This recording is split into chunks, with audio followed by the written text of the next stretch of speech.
गांव में रामू नाम का एक ईमानदार किसान रहता था। उसके पास थोड़ी सी जमीन थी जिस पर वह मेहनत से खेती करता था। उसकी ईमानदारी और मेहनत की वजह से गांव के लोग उसका बहुत सम्मान करते थे। एक बार गांव में सूखा पड़ गया। कई किसान अपने खेतों में फसल नहीं उगा पाए और उन पर कर्ज चढ़ गया। रामू के पास भी ज्यादा फसल नहीं हो पाई, लेकिन उसने अपने मेहनत से थोड़ा अनाज जमा कर लिया था। एक दिन रामू गांव के बाजार में अनाज बेचने जा रहा था। रास्ते में उसे एक चमकती हुई थैली मिली।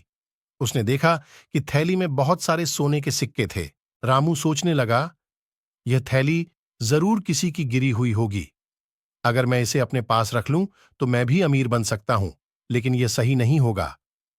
उसने तुरंत थैली को उठाया और गांव के सरपंच के पास जाकर जमा कर दिया। सरपंच ने थैली को गांव वालों के सामने पेश किया और मालिक को ढूंढने की घोषणा कर दी। कुछ दिनों बाद थैली का असली मालिक मिला। वह एक व्यापारी था जो अपने व्यापार के सिलसिले में गांव से गुजर रहा था। व्यापारी ने रामू की ईमानदारी से बहुत प्रभावित होकर उसे पुरस्कृत करने का निर्णय लिया। उसने रामू को धन्यवाद कहा और उसे आधे सिक्के इनाम में दिए। रामू ने उन सिक्कों से अपनी खेती को और बेहतर बनाया और जल्द ही वह गांव का सबसे सफल किसान बन गया।